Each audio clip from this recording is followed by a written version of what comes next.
Топтема, добро вечер. Вечерва ќе гледате. Успешните зафати се бројат на неколку стотици, но во земјава над 140 пациенти чекаат трансплантација на бубрези. За подемите, падовите и предизвиците во најуспешното од македонското здравство, трансплантацијата на бубрези, вечерва интервју со професор доктор Сашо Дохчев, директор на клиниката за урологија. Во топ тема и за најновото во вештачката интелигенција, од саемите во Абу Даби и Белград, Снежана Лупевска-Созен. Во студиото разговор со комуникологот Бојан Кордалов. Да, петочно магазинско издание на топ тема. Добро вечер за професор доктор Сашо Дохчев, директор на клиниката за урологија. Добро вечер, благодарам на поканата. Професор, првото прашање и кон професорот доктор Дохчев, но и кон директорот Дохчев. Здравствените работници со предупредувачки протести денеска со најава дека од идната недела можеби би стапили во генерален штрайк. Основното барање е зголемување на платите. Кој е вашиот став? Па, како доктор ќе одговор, како директор не смеам да имам член на синдикат. Ама сум член на синдикат се уште. Него прекидав нормално од како станав директор. Секако ги поддржувам, мислам јас најмногу, јас сум доктор 35 години. Така да секое зголемување на платата добре дојдено, навистина во овие услови на криза. Се надевам дека државата ќе најде слух да го зголеми и па не знам кој пат зашто имаше овие години зголемување, тие не беа нешто големи во проценти, меѓутоа сепак нешто мрднавме од таа летаргично што имавме допред 6 години. Од прилика, така да секако дека го поддржувам штрајкот и мислам дека ќе најдат можности државата во проекцијата на буџетот за наредната година да ги... Јас денеска слушнав едно интервју на премиерот, така да тој мислам дека го објави тоа дека во проекцијата на буџетот ќе се метнати и овие трошкови за зголемување на платите во образование, во културата и во здравството. Така да се надевам дека колективниот договор не се задоволни, бараат повеќе здравствените работници. Ве прашувам затоа што впрочем и кога се договаравме за ова интервју ми рековте дека оперирате во Велес, оперирате во Битола и тоа е резултатот на пополнување на недостатокот на кадри. Сега, колку финансиите се клучен елемент или еден од поглавните елементи во оној битен триаголник. Добра плата, услови за кариерен напредок и пред се техника, техничко-технолошки развој и услови за работа. Па секако, докторите, не само докторите, него и средниот медицински персонал и останатите немедицински вработени, да кажам, што се во јавните установи, секако дека треба да имаат достоинствен живот. Ние се трудиме да го направиме тоа, сега зборам за нашата клиника, и вие како директор се трудам да ги стигнеме оние лични доходи на ниво на државата, бидејќи имаме многу вработени со договор на дело. Ето и тоа е еден од механизмите како да приступиме кон невработувањето, да го решиме, меѓутоа се надам дека ќе почнеме и конкурси да отвараме за тие, затоа што имаме веќе и по 5 години што се вработени со договор на дело и веќе мораме да го решиме тој проблем на ниво на држава зборам. Нормално е, достоинствен живот за сите, 21.000 колку е таму најниската плата, не е доволна да се постигне достоинствен живот за месечните трошкови што се создаваат во домаќинствата. Така да поддржувам, реков, се што можам ќе направам за да се зголемат платите во здравството. Колку е тоа битно и она што некако ја одбележува и вашата кариера, а е и белег на здравствениот систем, на развојот на здравствениот систем, и зашто вечерва ќе разговараме, трансплантацијата. Она што како јавност го знаеме од вие што го правите, тоа што се правеше на клиниката за кардиологија, првата трансплантација лани на која што се случи на црн дроб, во меѓувреме со таа мултиорганска трансплантација од починати донори и првите трансплантации на коскени ткива од 2021-та. Сето тоа пред нас јавноста покажа дека тоа не се еден, двајца луѓе, тоа се огромни тимови од сите хиерархии во здравствениот систем, односно во една и во многу различни клиники. Да, мултидисциплинарен пристап. Прво да кажам, ова емисија, веројатно не знаевте, дојде во предвечерието на еден многу убав юбилеј, зборам за трансплантација на убрезите. Наредната недела во среда ја правиме 500-та трансплантација во Република Македонија. Откако е почнат. Тоа е еден огромна бројка на пациенти кои сме трансплантирале од далечната 1977 година до ден денешен.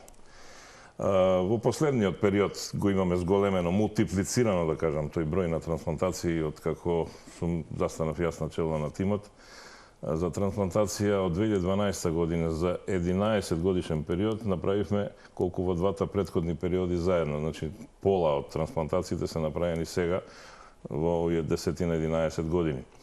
Тоа не остана незабележиво и од Европската, односно Светската организација која ги регистрира земјите во кои се работи трансплантација и не рангираше за living donor трансплантацијата, за жива трансплантација 2014 година, за резултатите кои ги постигнавме 2013 година, на 9-то место во свет во број на трансплантации, секако тоа се рачуна на милион жители, во кој ги има државата, и на 5-то место во Европа, што за нас представува еден огромен успех. Ја не верувам дека некогаш ќе го достигнеме тој успех, ама ајде да ме демантираат наредните генерации. Да, ќе треба да ги поделиме од жив донор и од и кадаверични трансплантации, но она што сакам да ве прашаме, на што се должат овие подеми и падови?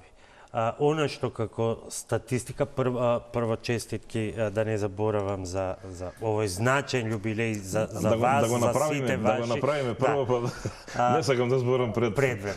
Но она што е дел од таа специфична статистика на подеми и падови е меѓу другото и податокот дека рекорден период, не знам дали се податоците точни, но се рекорден период е март 2012, февруари 2015, кога се направени 110 за 3 трансплантации, да, за 3 години. 101-та била на 13 февруари 2015 година. Зошто толку падове, бидејќи ако се враќаме, вие рековте 2070-та, па потоа имаме 89-та, според статистиката е првата кадаверична, па имаме пауза до 2006-та, па едно 30 има направено, се до кадаверичната заживува од 2015-та натаму 2014-та со измените на законот за најголемите бројки во однос на кадаверичната да бидат во последните 2-3 години. Да. Првиот период, еве да го наречеме пионерски, тој период од 77 година до некаде 95 година, кога се направени релативно мал број на трансплантации, 35, и значајно е што во тој период, тоа е време на бившата држава Југославија, се направени 22 кадаверични трансплантации. Ние, како и јас учествував од 88 година, сум дел од таа програма, како втор асистент, како многу млад доктор, меѓутоа сум вклучен во тимот на трансплантација. И го памтам тој период многу добро. Пративме ние 5 бубрези. Во тоа време, низ широм државата, во тие регионални центри кои работеа трансплантација, Београд, Загреб, сите главни градови на бившите републики. Функционираше една организација која се викаше Југотрансплант, така да се вршеше размена на органи, тоа беше само бубрези, тогаш функционираше и успешно функционираше. И зошто се должи падот? Распадот на Југославија. Се прекина таа програма на кадаверична трансплантација, така да ние не знам зошто, од кои причини не ги возобновивме, повише акцент дадовме на living donor трансплантацијата, на живата трансплантација. Така да негде 2006 рековте има една епизода на кадаверична трансплантација, само 2 трансплантации се направени и од 2014 година навака се направени грото. Купно се некаде околу 88 до ден денешен. Што направивме и тука поден, кадаверична трансплантација, еве во последниве неколку години, сакам и да им честитам и на колегите од кардиохирургија, од дигестивна хирургија, што се осудија, се охрабрија, да кажам, да направат трансплантација, па заживеа и мултиорганската трансплантација и за коскини ткива, да не ги забравиме колегите од ортопедија. Што многу ме радува и верувам дека тој тренд ќе продолжи. А тие години златни, 2012, 13 и 14, веројатно не држеше и некој голем ентузијазам. Не дека сега ми е помал ентузијазмот, меѓутоа сакавме да постигнеме целиот тим кој го раководам до ден денеска. Голем ентузијазам, секако и знаење, тука без знаење не постои ништо. Направивме 2012 година за само 10 месеци 23 трансплантации на годишно ниво зборам. 2013 година, тоа е таа рекордна година, 35 трансплантации и организацијата не рангираше како што не рангираше, и 2014 година 41 трансплантации, од кои 29 беа living donor и 12 кадаверични трансплантации таа година. Тогаш беше почетокот на таа нова ера, да кажам, за развојот на кадаверична трансплантација. И го одржавме тој тренд.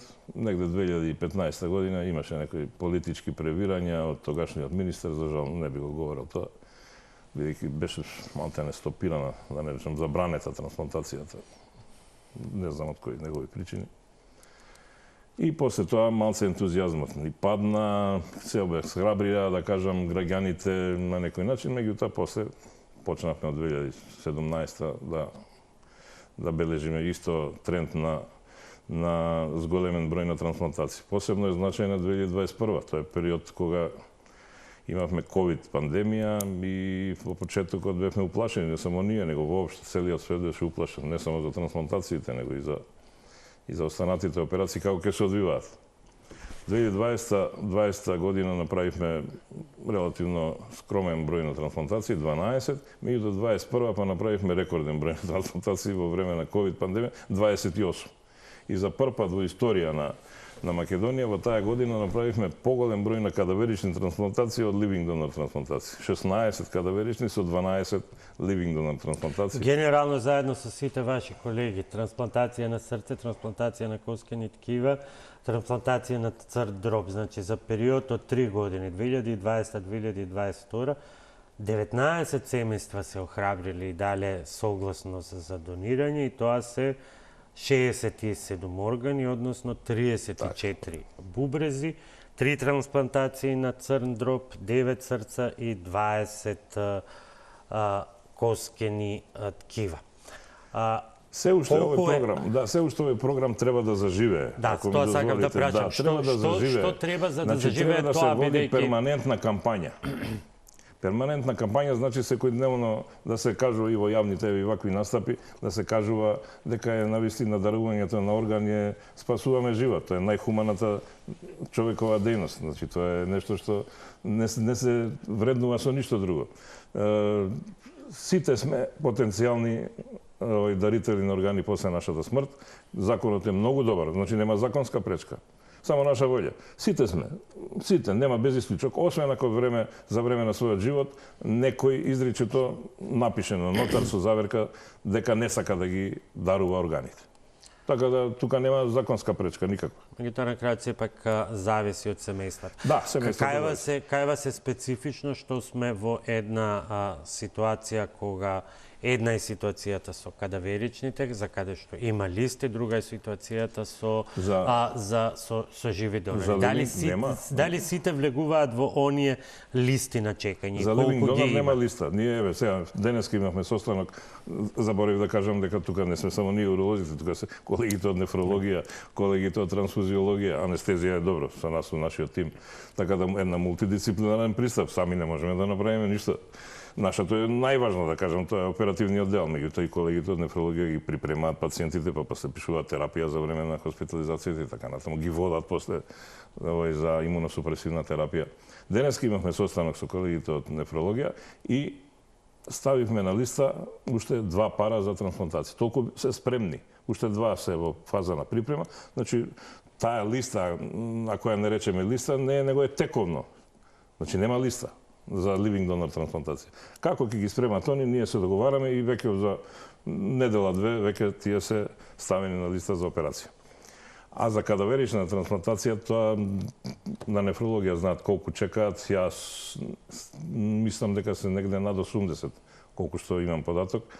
Меѓутоа, сите не знам дали се спремни за трансплантација, зашто, знаете, тоа се треба целиот организам да се прегледа, па да се воспостави таков еден ритам на такви кадаверични трансплантации, дали се сите спремни. Кога има кадавер, се викаат неколку такви пациенти кои одговараат нормално.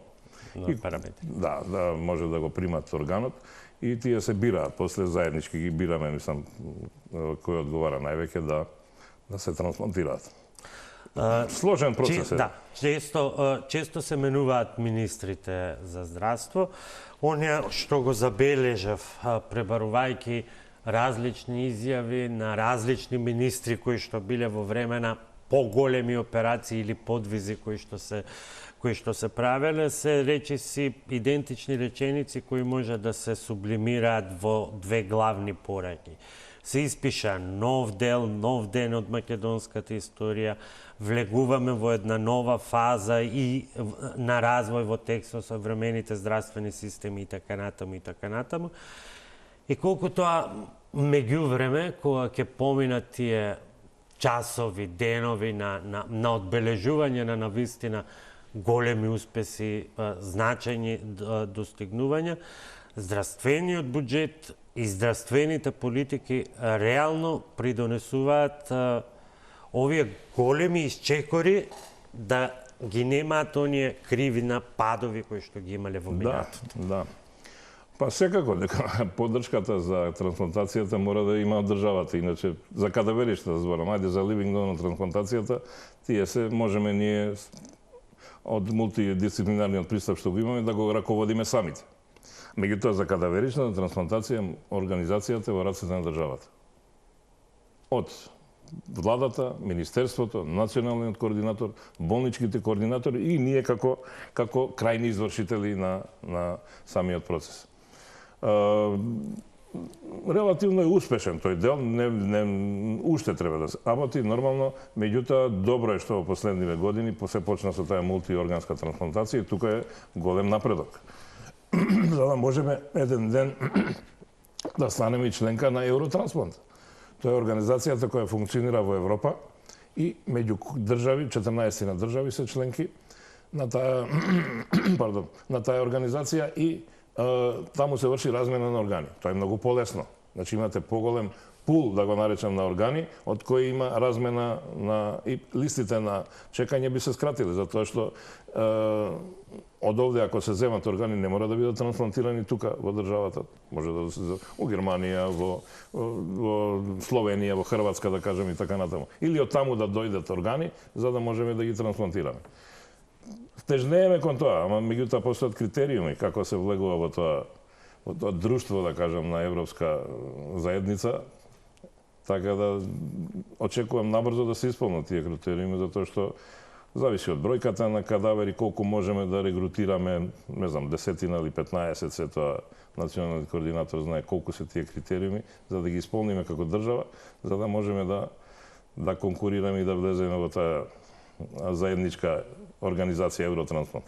Некои сегменти од здравството се во зачеток, некои, како што е трансплантацијата на бубрези, се чини како веќе да стана рутина и некојаш можеби во јавноста е неправедно кон сиот тој тим ангажиран на тие операции, што тоа е рутински, тоа постои како да е нормално. Сепак рекордер во регионални и европски рамки, речиси и во европски рамки, е Хрватска. Вие имате и богата регионална соработка, размена на искуство. На што се должи оваа позиција на Хрватска? Ете, хрватите успеале да низ годините да создадат еден организиран пристап кон ова проблематика, реков, тоа е организација на државата и стана членка на Европската организација Евротрансплант. Хрватска е на светско ниво, не на регионално. Или е прва по број на трансплантации, зборам во свет на листата за кадаверична трансплантација. Или е прва, или е втора. Тука се движи некаде секоја година. Со Шпанија се менуваат. Шпанија е најчесто лидерот. А хрватите се секогаш во врвот на тоа. Успеа да јас неколку пати сум бил во Хрватска кај нашиот пријател Каштелан кој раководи со трансплантацијата на бубреди. Тој многу ни помага и во размена на искуства и видов. Таму видов у клинички центар Ребро, таму неколку пациенти одеа на диализа. Можете да замислите? Нема пациент на диализа. Сите се трансплантирани. Дури и по два и по трет пат. Што значи дека таков пристап треба да создадеме. Ние веќе имаме по втор пат трансплантации, што правиме, кај еден пациент. Функционирал бубрегот, да кажеме, 10 на 15. Имаме и 20 години што функционираат бубрезите. И сега веќе доаѓаат за втора трансплантација да правиме. Сега има еден таков пациент кој го спремаме за во наредните, да го спремат колегите од нефрологија, по втор пат ќе се трансплантира. Велате една успешна трансплантација еднаква на околу 2,5 години трошоци за диализа. И ова го споменувам само како илустрација колку системот, државата, како што велите, треба да биде повеќе мобилизирана, бидејќи можеби многу побитно од трошоците кои што не се занемарливи, е сепак оној друг сегмент, квалитетот на животот на пациентите. Така. Незамисливо е тоа. Мислам, само пациентите можат да кажат што значи кога ќе се трансплантираат во однос на оној живот што го имале претходно. Замислите, на секои 2-3 дена, зависи од типот на заболувањето и типот на оштетувањето на бубрезите, колку пати треба да идат неделно на диализа, по неколку сати да седат, да се диализираат и после тоа се омалаксани и да не кажам издворцварени од диализата, апсолутно. Да не можете да отидете надвор од државата на подолг временски период, на едно летовање, повеќе од 2 дена, 3 дена, па треба да се диализирате. Така да, секако, голем квалитет е тоа, работоспособност, така да нема споредба во однос на диализниот програм. А трошковите, секако, државата ќе има огромен бенефит. Каде се сега предизвиците или што се ви недостасува за да можете да кажете сега сме на добар пат, но цврсто стоиме и освојуваме само нови технологии? Ако може така да се поедностави тоа. Да, сега сме во фаза на неколку години, бидејќи Центарот за трансплантација, нашиот што е на нашата клиника, се на некој начин руинира од како беше даден со право, мислам, за потребите на ковид пациентите кои беа сместени во интензивна нега кај нас, бидејќи е на исти спрат, ние сме некако најблиску до нив и министерот со право, мислам, немаше тука дилема дека мора да се искористат сите капацитети кога се работи за една таква пандемија страшна. И се руинира, да кажам, Центарот за трансплантација и е нужно да се тоа реновира. Сега клиниката за урологија такви средства не поседува, бидејќи буџетот ни е ограничен, па се трудиме нешто од донации да собереме од јаките фирми кои, искрено да кажам, не се баш многу дарежливи. Меѓутоа, тоа е друга тема. Не, тоа е сосема легитимна тема, бидејќи е многу и министерството. Воочливо е професорот кога ќе се помине низ клиниките да се види дека една изгледа сосема пристојно, модерно и убаво, другата е речиси на распад. И тоа е тема која што заслужува да се дебатира, бидејќи станува еднаквоста на услугите во здравствениот систем. Чекаме, на листа сме 4 години се изготвени проекти од Министерството за здравство, 5 години мислам дека. И за Центарот за трансплантација проекти имаме изготвени, градежни. Па вајда нареднава година ќе не стават на ред да се реновираме. Зошто се чека? Зошто, бидејќи сите вие заедно, сите и националниот координатор и вашите колеги од другите сектори кои што навлегуваат веќе во оваа област, сите го истакнуваат тоа дека развојот на трансплантацијата, нивото на трансплантацијата е показател за развојот на еден јавен здравствен систем. Така е, тоа е показател. Токму тоа е. Токму тоа е. И условите во кои се работи. И тоа се обидувам да го кажам јас на нашите здравствени власти, без разлика кој е министер. Мислам дека сега се договоривме веќе, ајде, и интензивна нега, и бидејќи сме на исти спрат, и таму треба реновирање, и таму не е се сјајни работи. Така да рекоа прво интензивна нега, па центарот за трансплантација и клиниката. Ајде да видиме наредната година, да видиме овие средства да ги здружиме, да кажеме, овие донации што ги собравме, кои не се преголеми, меѓутоа би почнали и така, па сега до кај ќе стасаме, ќе видиме, али сепак мислам дека треба и Министерството да ни помогне многу во тој дел да го реновираме целиот тој дел, да кажам, кај што се одвива здравствената дејност, бидејќи убаво ќе беше да имавме нов клинички центар, како што се најавуваше, до каде е тоа не можам да тврдам, меѓутоа тоа е единственото решение, трајно решение. Како треба да изгледа јавното здравство. Може би еден ден ќе се случи тоа, сега е нешто застој, мораториум, да видиме дали наредната година ќе се обнови таа идеја и тој план, без разлика на која локација. Локацијата е можеби најмалку битна, него треба да се направи еден нов клинички центар. Колку ќе се обстои, и сметам дека е тоа, и колку е тоа битно да се обстои на ставот кој што тешко го изборивте како лекарска фела, овој дел од здравството да остане исклучиво право, обврска и привилегија на јавниот сектор. Не дека сме се избориле, точно е дека имаше иницијатива некоја да превземат приватните установи во нашава држава делот на трансплантација. Тоа е неможно, веднаш ќе кажам. Затоа што во Европска Унија трансплантацијата мултиорганска се одвива исклучиво во јавното здравство. Од познати причини. Затоа што во приватното здравство нема доволна контрола државата и може да се создадат, не викам дека ќе прават, меѓутоа може да се создадат услови за некакви недозволени действија во смисла на трговија со органи.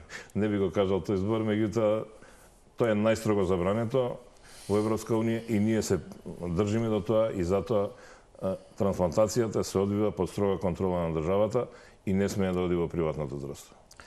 Професоре, ноември сме или популарно наречено мовембри, месец на машкото здравје. Предочивте деновиве расте свеста за важноста на машкото здравје, но во исто време и загрижувачка статистика.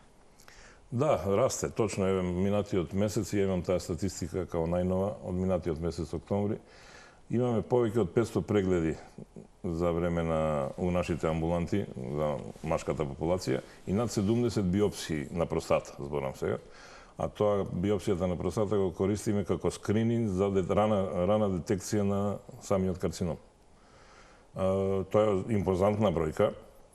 Тоа е само на нашата клиника. Замислете и во другите установи, иако тој бил број помал, широм република, меѓутоа и таму се работи, прегледуваат, прават биопсии во поголемите центри, како што се градска болница, другите центри низ државата. Од таа страна сум задоволен, меѓутоа сум загрижен тоа што го рековте дека е зголемен бројот на карциномски заболувања. Не само на карцином на простата, него и другите карциномски заболувања се во подем. Зошто е тоа така, тоа не можам да кажам. А има и друга работа. Ние сега, последниве години, десетина години назад, релативно почесто ги откриваме со нашите нови методи што ги практикуваме и релативно побрзо ги откриваме пациентите и ги оперираме. Затоа што операцијата, ќе се сложите, најбитната тераписка мерка која треба се превземе е едно карциномско заболување. И во рана фаза, ние го викаме, секој пациент е операбилен. Ајде да збориме за карциномот на простата, како е најчест. Се јавува негде над 50-та година, над 60-та е почест, меѓутоа над 50-та е, да кажам дека еднаш годишно треба да се дојде на преглед на уролог. за да се детектира. И не само карциномското заболување, кое е најзастрашувачко, него и бенигното заболување, бенигната простатична хиперплазија, и таа знае да направи големи проблеми, иако не е карциномско заболување. Рековте се спушта и старосната граница. Се спушти, не ви сега ќе ви кажам. Најмлад пациент сум оперирал 45 годишна возраст, карцином на простата. Ретко е тоа, и тоа го имаме. За среќа е добар. Од тие одења што ги одам јас низ Република што оперирам, го оперира во Штип. Пред 2-13 години мислам дека беше и пациентот е добар. Иначе најмлад пациент за жал е починат на 42 годишна возраст. Го откривме со далечни метастази. Карцином на простата со далечни метастази. Реков, тоа е реткост, таков пример немаме до сега, али знае да се повтори.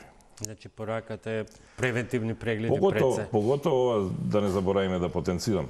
Превентивни прегледи над 40 години за оние мажи кои имаат фамилиарна анамнеза. Што значи тоа? Во фамилијата да има некој од машкиот дел на фамилијата, дедо, татко, брат, не знам, што се генетски поврзани, кои болувале од карцином на простата. Тие треба порано да дојдат. Зашто има таква една теорија, онкогена теорија се вика, да во одредена фамилија знае тоа да се повтори кај наредното поколение. Така да нив препораката е многу порано. Над 40 годишна возраст, обавезно еднаш годишно преглед. И веројатно треба да се стави, како што е ставена и програмата за скрининг годишен кај карциномот на дојка, мислам дека веќе функционира. Еве сега на повидок е и карциномот на дебело црево. Од идната година. Па, случаен разговор со заменичката министерка Маја Манолева, дознав дека се планира и за карциномот на простата. Ако е така, навистина ме радува. Зашто веќе кажам еден пример во скандинавските земји, таму знам дека е така, е обавезен преглед од еднаш годишно, зборам за карциномот на простата, да се открие. Ако пациентот не се јави на преглед, тогаш ако добие карцином на простата, се открие карциномот на простата, но трошковите за терапијата и за лекувањето ќе ги сноси самиот. Тоа е една скандинавски принцип први во али и тоа е некој начин. Али и тоа е некој начин на кој функционира системот. Да не примораат на некој начин. Да. И што е она што е веќе останатиот дел од она што е на вашата клиника надвор од трансплантацијата е веќе рутина тука веројатно предизвикот се нови технологии, лазерски технологии, нови методи. Што е најновото што може да се очекува? Најновото и што функционира веќе од минатата година е лазерската операција на простата. Го имаме ние за среќа, ни го купи Министерството за здравство, тоа е голема благодарност пред 2 години, така отприлика. Најновиот лазер, најдобриот лазер, тулиум лазер, што постои воопшто во свет. И со него почнавме да работиме, благодарение на соработката што имавме со колегата Калчев, уролог од Бугарија. Во 2 наврати дојде тука, со нас работеше и ние сега, последнава година и нешто, работиме сами. Неколку колеги веќе почнаа да работат и се надам дека полека ќе почнат и помладите да го превзимаат тој дел, да стане рутинска операција. Се уште оној стар, да кажам, начин, да го наречам, со нож, што се вели. Со нож, ендоскопски метод на операција, тоа е трансуретралната резекција со електрична енергија, е се уште златен стандард по нашите гајдлайнси, европски гајдлайнси. Меѓутоа, лазерската технологија, оперативна техника, го завзема полека местото и се приближува до овој златен стандард. Сакам да нагласам дека сега сме во фаза на подготовка да почнеме, што ни манкаше на клиниката, и вградување на сфинктери кај оние инконтиненции кои ги имаме при радикалните простектомии кои ги правиме оперативните техники. За среќа не се многу, меѓутоа ги имаме. Секоја установа, тоа е опишана компликација. Кај тој што ќе се јави е 100%. И затоа мораме да помогнеме, да не ги праќаме во странство тие десетина пациенти што ги имаме. Фондот ни ги одобри цените, сега ќе добиеме првата направа, да ја кажам, уред кој ќе го вградиме, доста е скапа операцијата, само уредот кошта негде околу 5000 евра, меѓутоа тоа не треба да значи ништо за оваа држава, мора да го воведеме тоа. И пениални протези ќе воведеме наредната година за импотенција. Професоре, за крај, она што се соочува како проблем македонското здравство е одливот на кадри, што во приватниот сектор многу помалку, многу повеќе надвор од државата. Има ли вистинска стратегија како и вие и сите други ваши колеги кои што работат особено на трансплантацијата да имаат своји сигурни наследници? Па еве, јас се трудам, да, за жал, повеќето млади така размислуваат. Јас сум среќен што моите деца останаа овде и сакаат тука да работат. Не знам како да ги убедиме, нема друго освен да им понудиме добра работа, добри услови и пред се достоинствен живот. Се разбира што е. Добри плати, нема друго. Може би ќе се постигне сега во наредната година, ако се оствари ова зголемување, како што се најавува на платите по замашно, да го наречам, со поголем процент. И тоа е единствениот мотив зашто би останале овде. И државата нормално да чекори кон европските интеграции, зашто таму е иднината. Не можеме поинако.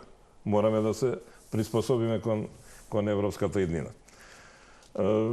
По младите колеги веќе има наследници, тоа е формиран тимот, посебно за останатите операции, тука немаме дилеми, скоро сите работат, тука ја имам таква една желба да им овозможувам на сите колеги и на помладите до најстарите да работат се со асистирање еден на друг, на поискусните да им помагаат и така натаму.